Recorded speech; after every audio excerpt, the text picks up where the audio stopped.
আসসালামু আলাইকুম, কি অবস্থা সবার? আজকে আবার চলে আসলাম নতুন একটা ব্লগ নিয়ে। এই মেঘলা দিনে সবাইকে স্বাগতম। আজকে আকাশের ভীষণ মন খারাপ। আজকে ভিডিওতে থাকছে ফাটাফুট ডেলিভারি করে কত টাকা ইনকাম করলাম, শেষ পর্যন্ত দেখতে থাকুন।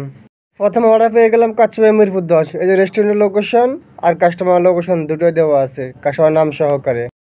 তারপর চলে আসলাম রেস্টুরেন্টে এসে এখন অর্ডার দিব, প্যারা নাই, কারণ রেস্টুরেন্টে কাচ্চি রেডি খাবার তাড়াতাড়ি পেয়ে যাব। কাচ্চি হাতে পেয়ে গেলাম, এখন কাস্টমার বাসার উদ্দেশ্যে রওনা দিচ্ছি। তবে যাইতে একটু কষ্টই হবে, কারণ অনেকগুলো খাবার, প্রায় 3500 টাকার মতো খাবার। আস্তে আস্তে যাইতে হবে, কাস্টমারের কাছে ভালোভাবে খাবার পৌঁছাতে হবে।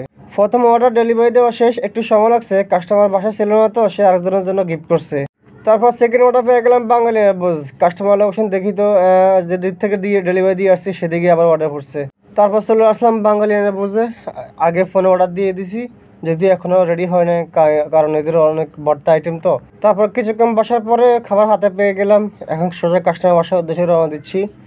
কাস্টমার বাসা আবার আগের যে ডেলিভারি দিয়েছি ওই ডেলিভারি ওই কাস্টমার বাসার আশেপাশে। যারা ভিডিওটা দেখতেছেন তাদের কাছে একটা অনুরোধ, আমি জানি আপনারা আমাকে অনেক ভালোবাসেন, তারপর আপনাদের ভালোবাসা একটু বাড়ায় দিয়ে ভিডিওটা লাইক কমেন্ট করবেন আর একটা সাবস্ক্রাইব করে দিবেন। কাস্টমারের বাসার সামনে চলে আসলাম, কাস্টমারের ফোন দিলাম, কাস্টমার বলছে উপরে যাওয়ার জন্য, এখন উপরে যেতে হবে।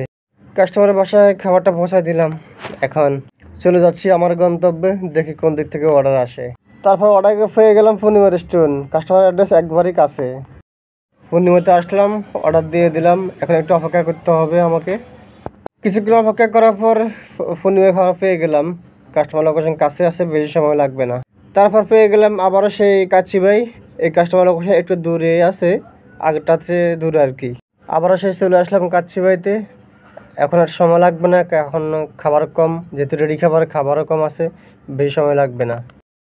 কাচ্চিবাইতে খাবার পেয়ে গেলাম, এখন কাস্টমার বাসার উদ্দেশ্যে রওনা দিচ্ছি। কাস্টমার বাসা যদি একটু দূর আছে সমস্যা নাই, ভিতর দিয়ে শর্টকাট পেয়ে দেবো, মেন রোডে অনেক জ্যাম, মেন রোডে এখন যাওয়া যাবে না।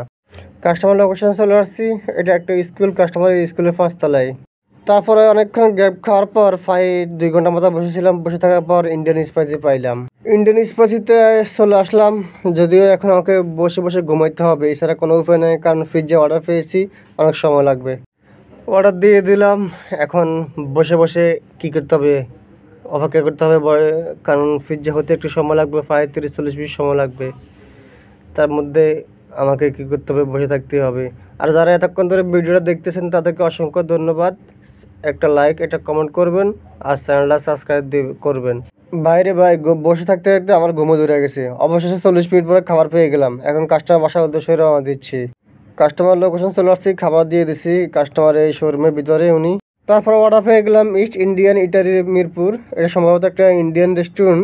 বাইরে ভাই কি যন্ত্রের মধ্যে পড়লাম, এই একটা রেস্টুরেন্টে অর্ডার পেলাম, এটা অনেক সময় লাগবে, কারণ এদের গেস্ট কম অনেক, এরা খাবার রেডি করতে সময় লাগবে। তার মধ্যে বাইরে ভিউ দেখেন অনেক সুন্দর, কারণ এদের রেস্টুরেন্টটা 14 তলার উপরে, বাইরে ভিউ অনেক সুন্দর, ভিতরটা অনেক সুন্দর। আজকের জন্য এখানে সমাপ্তি, আজকে ফুড ডেলিভারি শেষ, এখন বাসায় যাওয়ার পালা। তবে যারা এতক্ষণ ধরে ধৈর্য ধরে ভিডিও দেখতেছেন তাদেরকে অসংখ্য ধন্যবাদ, এভাবে পাশে থাকবেন। আজকে 10 ঘন্টা ডেলিভারি করে প্রায় 600 টাকা প্লাস ইনকাম করলাম, আলহামদুলিল্লাহ। সবাই দোয়া করবেন।